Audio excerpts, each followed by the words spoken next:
Corps d'élite de la garde rapprochée d'Hitler, impitoyables défenseurs de leur fureur, fidèles d'entre les fidèles du régime nazi, ils figurent aussi parmi les guerriers les plus redoutés de la Seconde Guerre mondiale. C'est son opiniâtreté sur le champ de bataille qui rendit célèbre la Waffen-SS.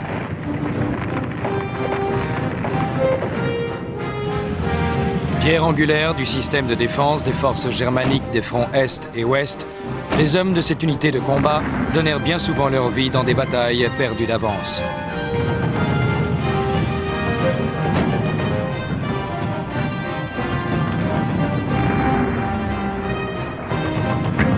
Leurs ennemis les respectaient pour leur courage à toute épreuve, mais craignaient leur cruauté.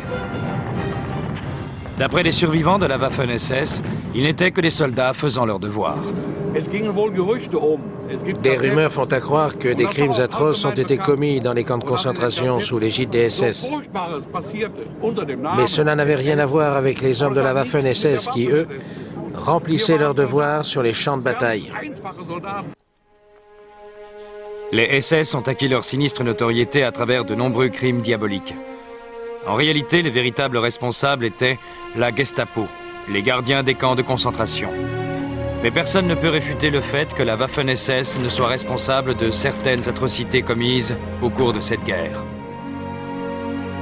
La complète destruction du village français d'Oradour-sur-Glane et le massacre de ses 648 habitants en juin 1944 sont là pour en témoigner. Même si de nos jours, certains vétérans refusent de se rendre à l'évidence. Je faisais partie de la Waffen-SS durant le dernier conflit mondial et je n'ai jamais été témoin de crimes de guerre. Qui étaient ces hommes capables à la fois d'actes héroïques et barbares?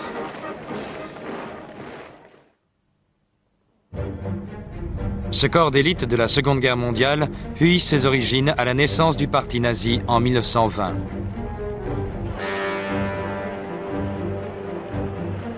L'Allemagne payait le prix de sa défaite de 1918. La République de Weimar s'attaquait aux problèmes causés par le traité de paix draconien imposé par les forces alliées. Le paiement massif des dettes de guerre handicapait sévèrement le pays. Il en résulta une inflation galopante et un chômage endémique. Les heurts étaient fréquents entre les deux camps situés à l'extrémité de l'échiquier politique. D'un côté, les communistes, et de l'autre, Adolf Hitler et les nazis. Afin de protéger leurs orateurs au cours des rassemblements, les nazis créèrent en 1922 la section d'assaut, ou SA, très vite connue sous le nom des chemises brunes, couleur de leur uniforme. Ernst Röhm, chef de la SA, met sur pied en 1923 une unité spécialement destinée à la protection rapprochée d'Hitler. Ces membres reconnaissables au port de casquettes noires vont prendre leur indépendance vis-à-vis des chemises brunes et devenir la Schutzstaffel, ou SS, à l'uniforme totalement noir.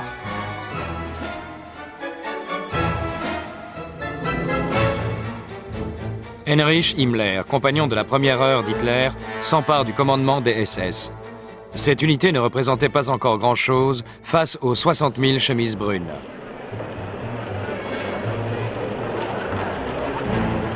Himmler insista sur les différences entre SS et SA. Pour lui, les chemises brunes étaient une force paramilitaire, tandis que les SS incarnaient l'élite du parti nazi. En prenant le contrôle des services de renseignement et des affaires raciales du parti nazi, Himmler augmenta considérablement le pouvoir des SS. En janvier 1933, Hitler accède à la charge de chancelier d'Allemagne. Le rôle des SS devient prépondérant. Ce sont les gardes du nouveau camp de concentration de Dachau, dans les faubourgs de Munich, qui sont choisis parmi leurs rangs. Ils acquièrent très vite la sinistre réputation d'être les principaux exterminateurs des Juifs.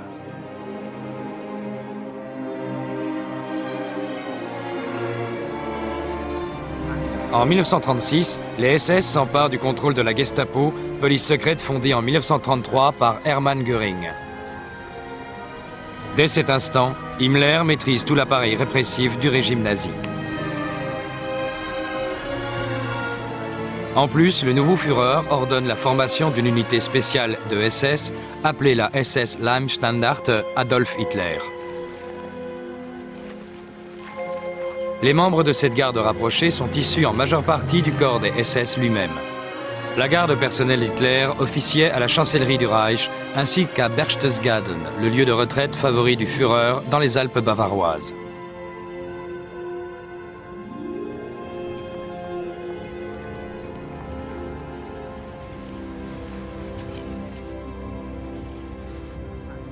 Sepp Dietrich fut affecté au commandement de la Leibstandarte.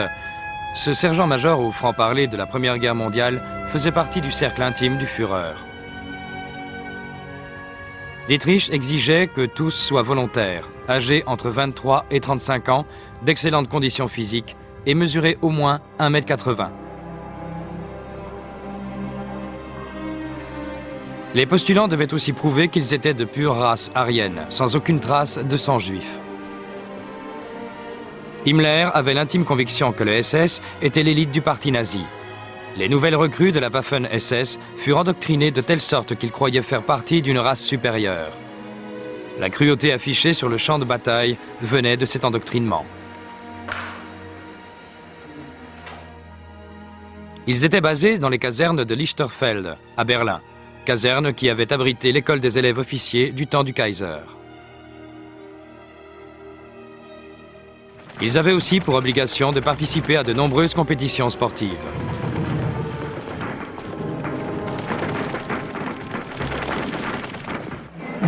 La Leibstandarte s'enorgueillit de procéder à une sélection drastique suivie d'entraînements militaires de haut niveau.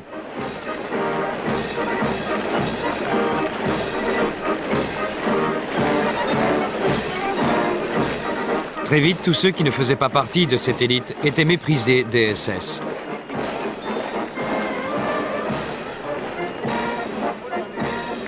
En dépit de l'expansion des SS, la SA demeura une unité majeure très importante. Ernst Röhm va même jusqu'à déclarer que Hitler donnerait sa prééminence aux chemises brunes pour la défense du Reich. Hitler décide que Röhm devient une menace.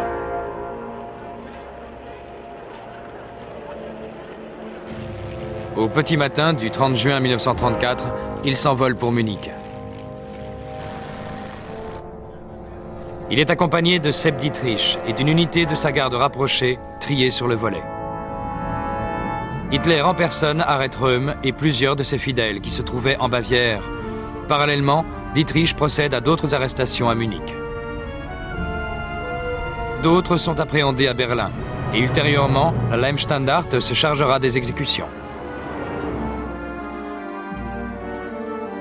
Comme l'expliquera plus tard le général SS Karl Wolff, ni l'amitié ni la loyauté n'entrèrent en ligne de compte.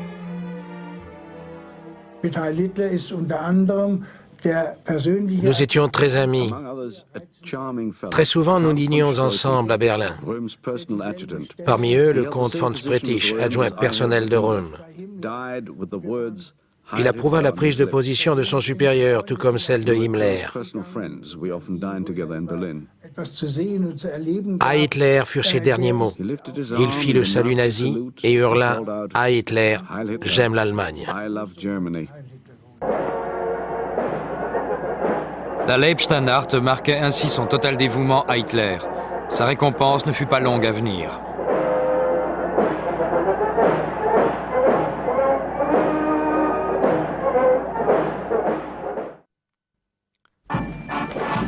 En effet, une fois les chemises brunes de Röhm décapitées, Hitler remercie les SS en leur accordant une importante expansion. La Leibstandarte de Sepp Dietrich devient un régiment à part entière. S'ensuit la formation de la SS Verfügungstruppe, ou SSVT. Ces troupes spécialement entraînées ont un statut différent des autres régiments SS. Les critères de sélection physique et raciaux restèrent identiques malgré l'expansion soudaine de la branche armée des SS. Les SSVT demeuraient l'élite des troupes hitlériennes convaincues de leur supériorité. Comme c'était à prévoir, cette suprématie entraîne l'hostilité de l'armée qui suspectait Hitler de vouloir créer un contre-pouvoir militaire. La véritable intention de celui-ci, en cas de guerre, était d'intégrer les SS-VT dans l'armée. Et ce, en tant que division complète. L'armée résiste en refusant de fournir l'artillerie et autres supports logistiques nécessaires au bon fonctionnement d'une division. Les généraux arguaient du fait que les demandes d'Hitler concernant l'expansion rapide de son armée les empêchaient de se passer de ses ressources.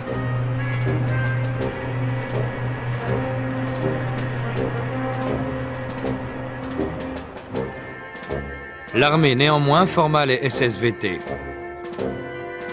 Elle permit aussi le transfert de certains de ses officiers afin de tirer profit de l'efficacité sur le plan militaire de ces derniers. Le chevronné Paul Hausser devient responsable du corps des inspecteurs de la Waffen-SS. Félix Steiner, administrateur éducatif de l'armée, accepte lui un poste identique. Il s'était illustré lors de la Première Guerre mondiale et comprit que les Waffen-SS, par leur entraînement de haut niveau des troupes d'assaut, allaient jouer un rôle identique. Ces derniers avaient pour objectif de mener des attaques avec l'armée, pourvoyeuse de chair à canon. Le but était de former des hommes solides et impitoyables. Hausser et Steiner réussirent brillamment dans leur entreprise. Les événements sont là pour en témoigner. Le revers de la médaille fut que les hommes de la Waffen-SS n'avaient plus aucune considération pour la vie humaine, et ce, aussi bien vis-à-vis de leurs proches que de leurs ennemis. Les atrocités commencèrent, entachant la réputation de la Waffen-SS. En mars 1938, l'annexion de l'Autriche et à l'automne de la même année l'attaque des Sudètes en Tchécoslovaquie furent menées sous la conduite de différentes unités de SS-VT, et ce, en dépit des suspicions de l'armée. Le fiasco britannique et français lors du démembrement de la Tchécoslovaquie encourage Hitler à envahir la Pologne. Les SS-VT tiennent leur premier combat.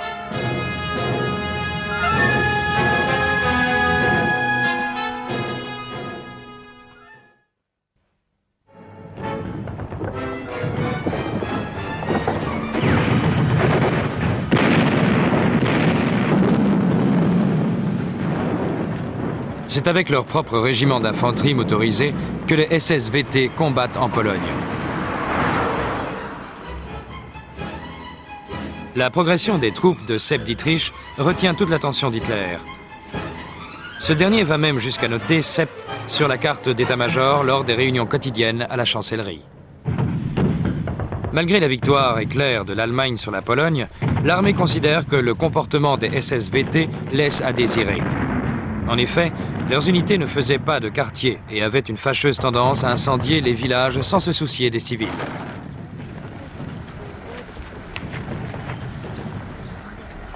Himmler défendit ces hommes en affirmant que leur conduite aurait été bien meilleure s'ils avaient combattu en une seule formation et non pas sous le commandement de vieux officiers supérieurs qui ne les connaissaient même pas. Hitler appuie le nouvel essor des SS-VT, mais insiste pour qu'ils demeurent sous le contrôle de l'armée.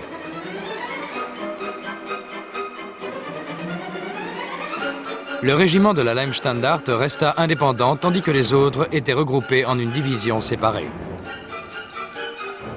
Une seconde division, la Polizei-Division, fut créée avec des volontaires issus de la police et une troisième avec les unités gardiennes des camps de concentration.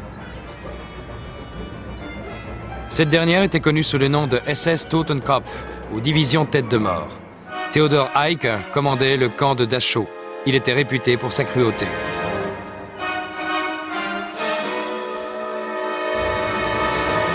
En s'agrandissant, les SS-VT prennent une nouvelle appellation, la Waffen, ou armée SS, élément séparé des forces armées allemandes.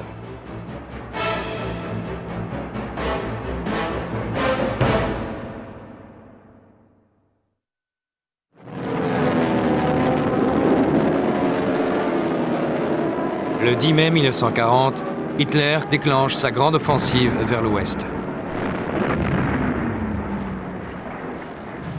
La SS Leibstandarte et un second régiment SS deviennent le fer de lance de l'invasion de la Hollande. Parallèlement, des forces aéroportées sont envoyées au sol pour neutraliser les infrastructures hollandaises.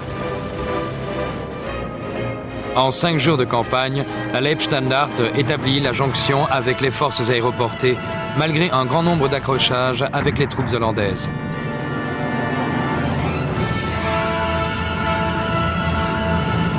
Cependant, la blessure du général Kurt Student à Rotterdam, commandant les forces aéroportées, se révèle être un incident malheureux. Il suspecta un SS à la gâchette un peu facile de l'avoir blessé, malgré les dénégations énergiques de la Leibstandarte. C'est ainsi que la percée à travers les Ardennes, grâce au Panzer, et l'attaque sur les berges de la Meuse se déroulèrent sans la Waffen-SS.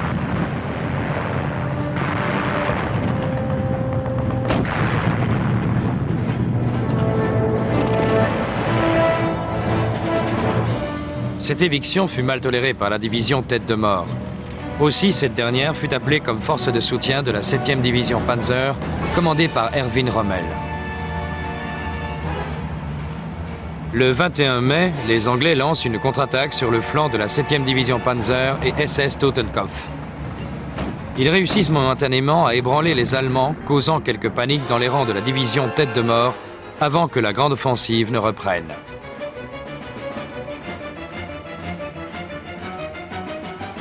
Les troupes anglaises et françaises sont bloquées dans le port de Dunkerque.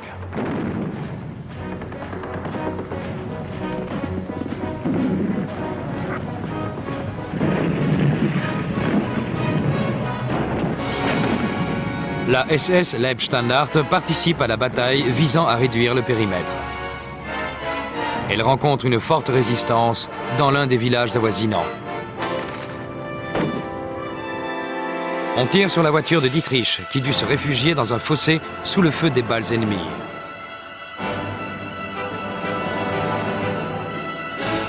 Ce n'est qu'à la nuit tombée que le village est totalement investi.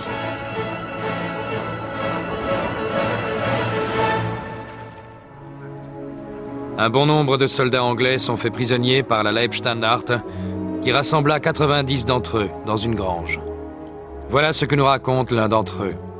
Ils nous ont emmenés par groupe de 5. Je faisais partie du second groupe. Et il y en avait 2 autres derrière nous. Ils ont commencé à tirer sur tout le monde. Moi, j'ai réussi à ramper derrière la grange. Voyant cela, les Boches sont arrivés et ils ont recommencé à tirer. Tous les hommes qui me suivaient me sont tombés dessus. Pour ma part, j'ai juste été touché au genou. Ceci est l'un des premiers exemples avec justification à l'appui qui a rendu la Waffen-SS si tristement célèbre. La division de Theodor Eicke se rend aussi coupable de massacres de prisonniers. Une centaine de soldats anglais sont assassinés dans le village appelé Le Paradis.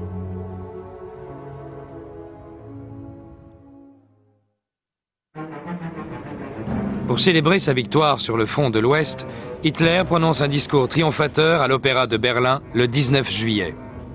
Discours au cours duquel il ne tarit pas d'éloges sur la Waffen-SS. Aucun doute sur les résultats, mais la soumission aveugle et les lavages de cerveau idéologiques faisaient des soldats de la Waffen-SS des hommes se souciant peu de leur propre vie et prêts à exterminer des prisonniers. Après la campagne du front de l'Ouest, Himmler confère de nouveaux pouvoirs à la Waffen-SS. Mais l'armée est inquiète qu'on lui ravisse des recrues. C'est pour cette raison qu'Hitler ne permet qu'une faible progression, mais significative. Une nouvelle division, la SS Viking, est formée de ressortissants des pays occupés par les Allemands, des cousins germains, comme Himmler avait coutume de dire. Un bon nombre d'extrémistes de droite, danois, suédois, flamands, hollandais et norvégiens, rejoignent la SS Viking. L'un d'entre eux nous explique la raison de son choix. J'ai choisi de me battre volontairement dans les rangs de la Waffen-SS sur le front de l'Est pour défendre l'idée d'une Europe unie. Et je tiens à souligner que seuls les Allemands nous donnaient la possibilité de vaincre les communistes. Nous ne pouvions pas le faire seuls, mais par contre, avec les Allemands, cela était possible. En avril 1941, la division SS Das Reich et la Leibstandarte envahissent la Yougoslavie et la Grèce. Au cours de cette campagne, ces 2 unités se distinguèrent dans une de ces actions caractéristiques mettant en valeur l'esprit combatif de la Waffen-SS et sa volonté de se prouver qu'elle était meilleure que l'armée.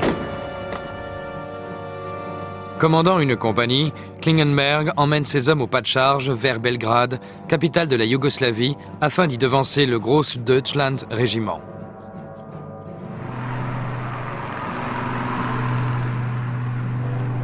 Bien que gêné par les pluies de printemps qui avaient transformé les routes en véritables bourbiers, son unité rejoint à la première les rives du Danube. Mais impossible de le traverser, tous les ponts ont été détruits. À la tête de 10 volontaires, Klingenberg traverse le fleuve à l'aide d'une simple barque abandonnée. Il se dirige vers l'ambassade d'Allemagne, assiégée par une foule en colère. Klingenberg téléphone de l'ambassade au maire de Belgrade. Il le menace de faire pilonner la ville par l'aviation allemande jusqu'à sa reddition. Le commando n'avait pas de radio. Le maire l'ignorait, il tomba dans le piège et capitula. Pour son exploit, Klingenberg reçoit la croix de chevalier. Il continue de combattre au sein de la Waffen-SS et meurt en avril 1945, quelques jours avant la capitulation de l'Allemagne. Sepp Dietrich, lui, prit l'ascendant sur l'armée grecque en prenant Athènes.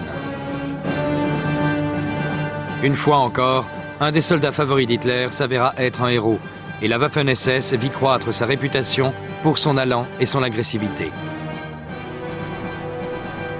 La campagne des Balkans semblait être une promenade de santé comparée à la tempête qu'Hitler s'apprêtait à déclencher.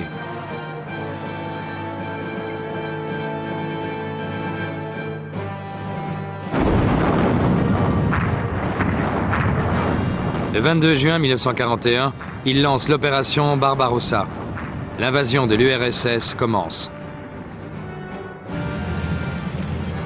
La Leibstandarte devient une division à part entière avec toutes ses prérogatives. Avec 10 autres divisions de la Waffen-SS, elle prend part à l'assaut final.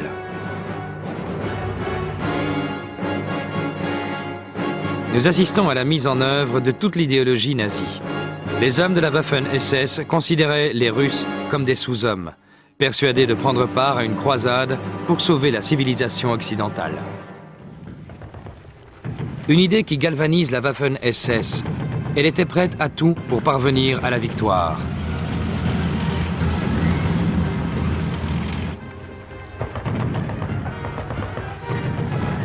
Les généraux de l'armée allemande se mettent à reconnaître les qualités guerrières des SS dans une guerre qui nécessite plus de sauvagerie que de savoir-faire technique.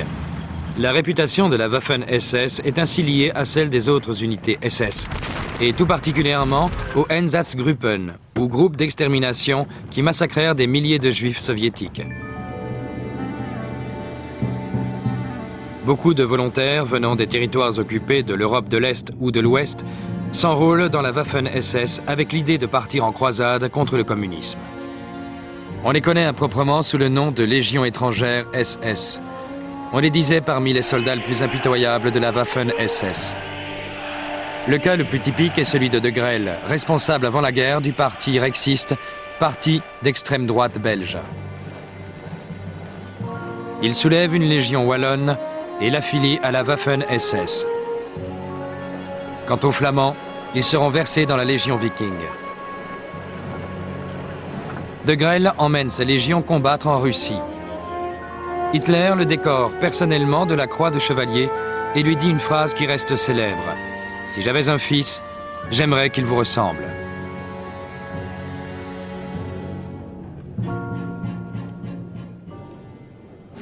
Lors des sinistres batailles de l'hiver 1941-1942, la Waffen-SS prouve son aptitude à continuer le combat, quoi qu'il arrive. Au printemps 1942, les 3 divisions, Leibstandarte, Totenkopf et Das Reich, étaient retirées du front ouest.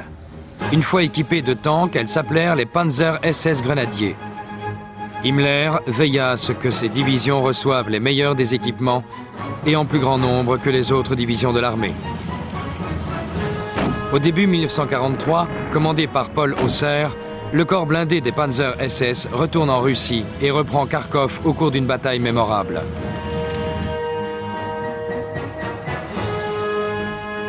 Sepp Dietrich s'y distingue tout particulièrement. Il reçoit les épées de sa croix de chevalier des mains d'Hitler, ainsi qu'1 million de marks de récompense. Réputée pour son acharnement dans les combats qu'elle mène toujours avec vaillance, la Waffen-SS devient une force armée redoutable. Les commandants de l'armée l'emploient comme brigade de choc. Ils envoient ces divisions aux endroits cruciaux du champ de bataille, sachant très bien dans leur fort intérieur qu'elles feront pencher la balance. Bien que l'obéissance restât la clé de voûte de la Waffen-SS, les relations entre les hommes et les officiers sont moins protocolaires que dans l'armée, plus sincères et basées sur le respect mutuel. La nature impitoyable qui caractérisait les troupes d'Hitler s'amplifiait à vue d'œil. Elles ne firent pas de quartier dans les batailles acharnées du front de l'Est. En retour, les SS ne s'attendaient pas à beaucoup de clémence de la part des Russes s'ils étaient faits prisonniers. Ne jamais se rendre fut leur devise et le carnage continua. Il n'y a aucune unité SS dans l'armée allemande lorsque cette dernière est encerclée et capitule devant Stalingrad au début de 1943.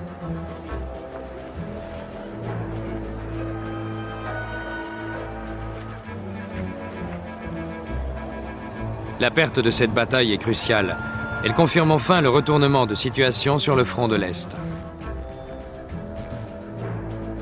En juillet 1943, pour prendre en tenaille la ville de Koursk, les Allemands lancent une grande offensive.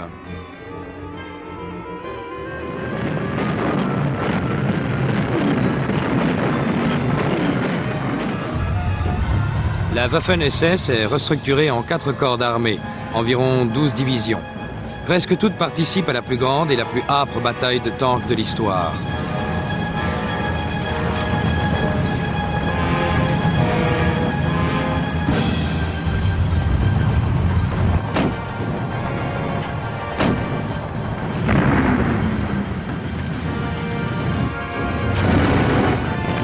Après des semaines de combats intenses, l'armée rouge, tel un rouleau compresseur, commence la libération de la Russie. Les troupes germaniques sont sur la défensive.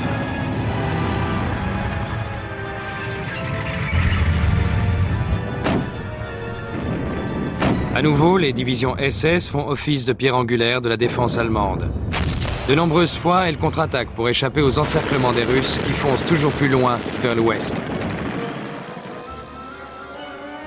Hitler est de plus en plus conscient de la menace croissante des Alliés sur le front de l'ouest. L'Italie est envahie et les forces anglo-américaines s'organisent en Grande-Bretagne. En France, un débarquement allié était inévitable. Des nouveaux défis attendaient la Waffen-SS. Au printemps 1944, les forces allemandes stationnées en France et aux Pays-Bas se préparent à une offensive anglo-américaine. À l'arrière des batteries côtières et des barrages érigés sur les plages, 11 divisions de panzers grenadiers sont en appui du fameux mur de l'Atlantique érigé par Hitler.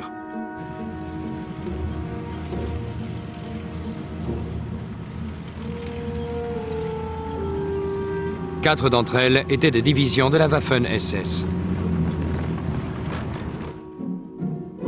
La division Das Reich se trouve dans le sud de la France. La 17e division des Panzers grenadiers SS dans la vallée de la Loire. Après une dure bataille, la Leibstandarte restaure son équipement en Belgique. La 12e division SS Panzer Division Hitler-Jugend est cantonnée à l'ouest de Paris. Comme son nom l'indique, cette division comprend des jeunes gens âgés de 17 à 18 ans, issus des jeunesses hitlériennes, endurcis par des officiers et sous-officiers expérimentés.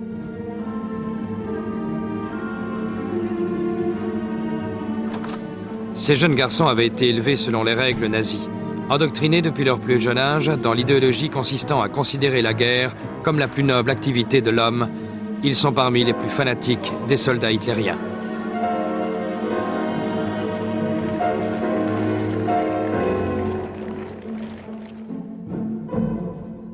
Le premier corps de SS Panzer de Sepp-Dietrich commande 3 des 4 divisions.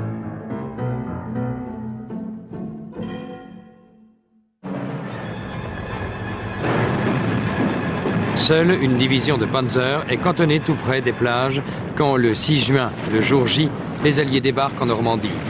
Ces unités sont trop dispersées pour contrecarrer les premiers assauts des troupes ennemies. Seul Hitler pouvait donner aux divisions Panzer l'autorisation de manœuvrer.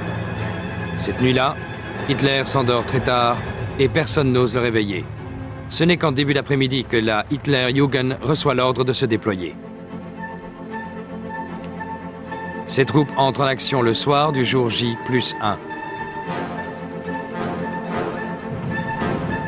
Au lieu de contre-attaquer pour rejeter à la mer les Alliés, les jeunesses hitlériennes se retrouvent acculées en défense.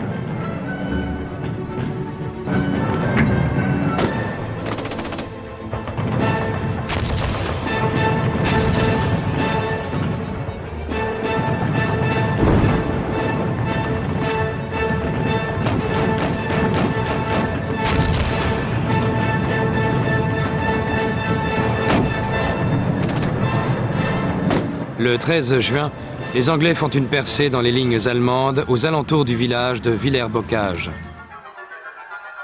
Déjà décoré de la croix de chevalier pour sa campagne en Russie, le lieutenant SS Michael Wittmann accomplit un exploit devenu un modèle du genre dans la Waffen-SS. Il supervisait l'entretien de ses 5 chars Tigre dans un bois lorsqu'il avisa une colonne de véhicules britanniques circulant sur la route qui serpente le long de la colline de Villers-Bocage. Voyant qu'il venait de s'arrêter, il saute dans son tank, le met en position et fait feu sur la colonne. En quelques minutes, 25 véhicules britanniques sont hors d'usage.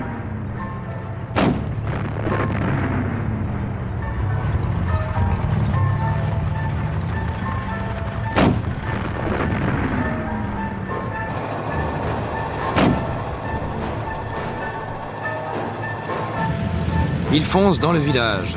Un tank anglais de type Cromwell est en embuscade et lui tire dessus pratiquement à bout portant. Par miracle, seul le Tigre est mis hors d'usage.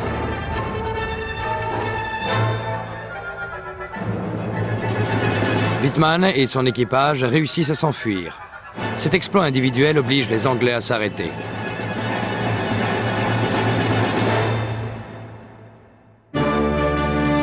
Parallèlement, les jeunesses hitlériennes s'impliquent dans une opiniâtre défense de la ville de Caen. À de nombreuses reprises, ils contrent les percées des Britanniques et des Canadiens.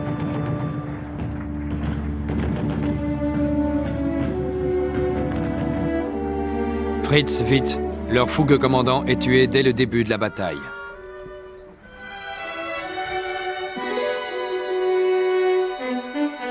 Kurt Meyer le remplace. Membre fondateur de la Leibstandart, on le surnomme Panzer Meyer grâce à ses exploits en Grèce et en Russie. En dépit de leur force décroissante, Meyer et ses jeunes soldats continuent le combat et s'attirent un grand respect autant de la part de leurs partisans que de leurs ennemis. Les divisions de la Waffen-SS combattent courageusement en Normandie. Tout comme en Russie, elles firent étalage de leur barbarie. Au moins à 2 occasions, ils tuèrent de sang-froid des soldats canadiens.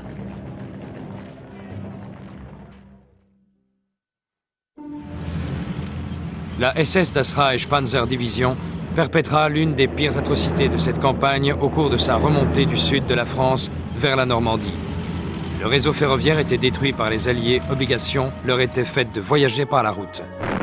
Les résistants français harcelaient sans cesse les Allemands. Ils font sauter des ponts et tentent des embuscades.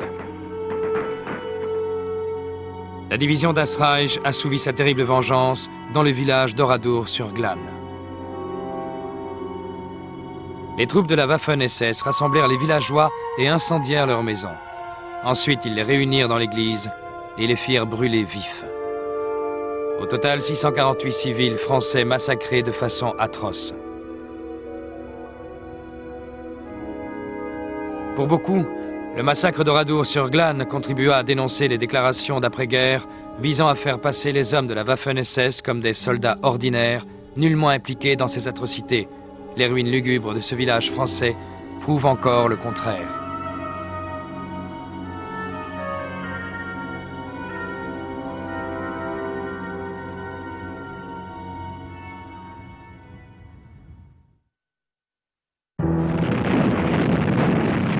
Sous l'implacable pression des Alliés, les Allemands se résignent enfin malgré l'arrivée en Normandie d'un corps supplémentaire de SS Panzer.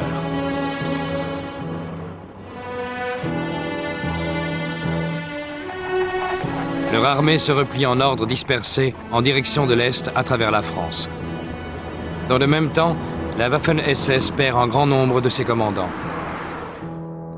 Panzer Meyer est grièvement blessé et fait prisonnier. Michael Wittmann, le héros du village de Villers-Bocage, est tué.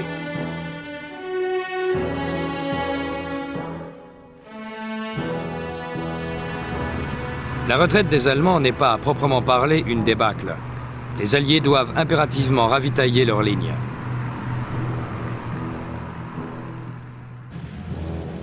En effet, à la fin de la première semaine de septembre, leur progression est pratiquement stoppée.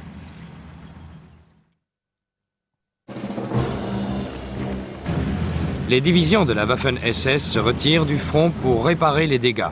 La 9e et la 10e division SS Panzer se retrouvent ainsi dans la région de Arnhem, en Hollande. Pour les Alliés, ceci prouve l'ampleur du désastre. Le 17 septembre 1944, ils lancent une grande opération aéroportée pour prendre de court les Allemands dans ce qui reste leur dernier bastion naturel, le Rhin. Ils s'emparent des ponts enjambant les voies navigables hollandaises. Des parachutistes anglais et polonais sautent sur Arnhem. Les troupes de la Waffen-SS ripostent rapidement.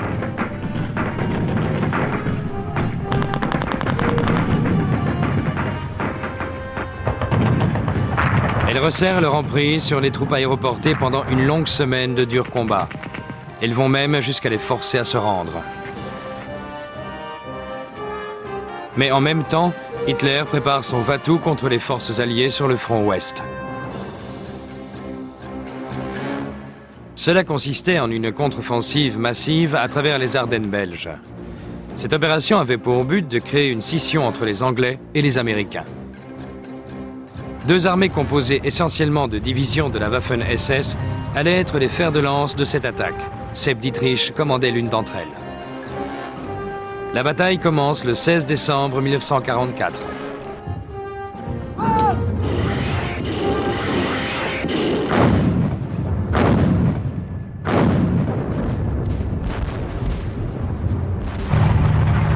De petits groupes de l'armée de Dietrich s'immiscent dans les lignes de défense des Américains et provoquent panique et confusion. Les Ardennes, outre le fait qu'elles soient très boisées et vallonnées, s'avèrent beaucoup plus difficiles à traverser en ce mois de décembre 44 qu'en mai 40. Quelques jours après le début des engagements, le ciel se dégage. La puissance aérienne des Alliés commence à faire des ravages. Face à des difficultés de plus en plus croissantes, l'avance allemande ralentit, et les uns après les autres, les groupes de Dietrich sont contraints à l'arrêt. À nouveau réapparaît la face hideuse de la Waffen-SS. Le jeune officier, Joachim Peiper, laisse une traînée de massacres dans son sillage. Il commandait un des groupes de bataille les plus avancés vers l'ouest.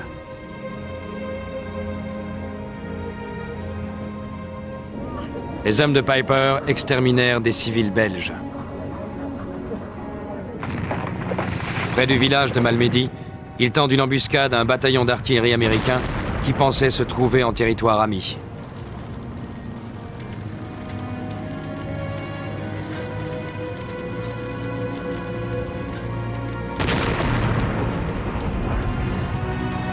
Sans pitié, ils tirent sur les véhicules de tête et de queue afin de piéger le reste du convoi. Au dire de ces hommes, peu d'entre eux échappent au carnage.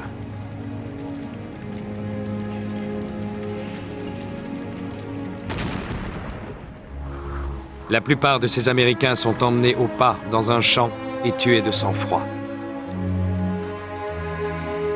Ce genre d'atrocité revint souvent hanter la Waffen-SS. Malgré tous leurs actes barbares, les armées d'Hitler battent en retraite à la fin de décembre.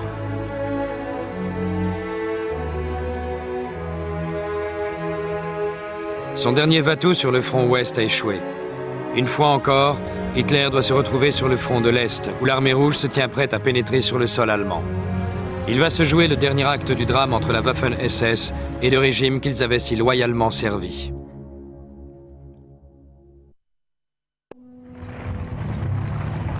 Début 1945, l'armée rouge est prête pour l'assaut qui va la conduire au cœur du Reich nazi. Hitler ordonne à Sepp Dietrich de mener une offensive en Hongrie afin de reprendre possession des champs de pétrole près du lac Balaton. L'armée de Dietrich est rebaptisée la 6e SS Panzer. Enfin, Himmler réalisait son ambition. La Waffen-SS combat sous son propre commandement. Début mars 1945, la dernière campagne allemande sur le front de l'Est commence. Y prennent part la SS Panzer de Dietrich et la 6e armée allemande. Ils luttent à l'avant dans la neige et dans la boue contre une résistance russe qui ne cesse d'augmenter.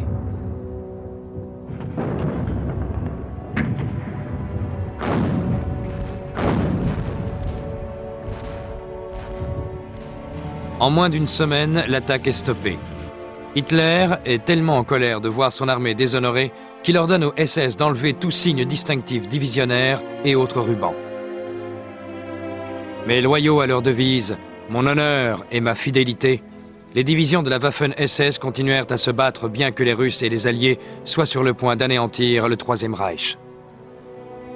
La vérité sur les atrocités commises par les SS commençait à être révélée, et ce aussi bien sur les fronts de l'Est que de l'Ouest. L'occupation des camps d'extermination renforça cette vérité.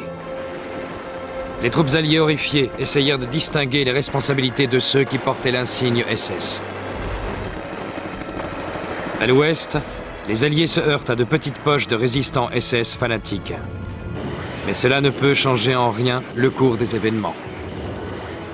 À l'Est, les survivants de la 6e armée SS Panzer ne peuvent empêcher l'entrée des Russes dans Vienne.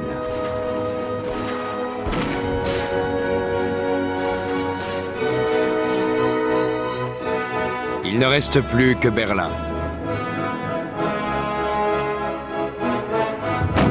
Le 16 avril, des troupes russes assaillent la capitale allemande. La ville tombe après moins d'une semaine de combat. Parmi les troupes défendant Berlin, on trouve des Français et des Lettons. Hitler espère toujours que ses Waffen-SS pourront faire un miracle et le sauver. Il faut dire que le Führer sombrait de plus en plus dans la démence. Le 2 mai, la garnison allemande se rend. 2 jours après, Hitler se suicide.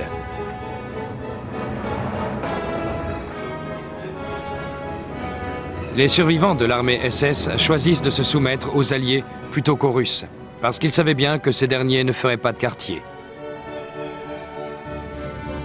De nombreuses divisions SS arborent le drapeau blanc en signe de reddition.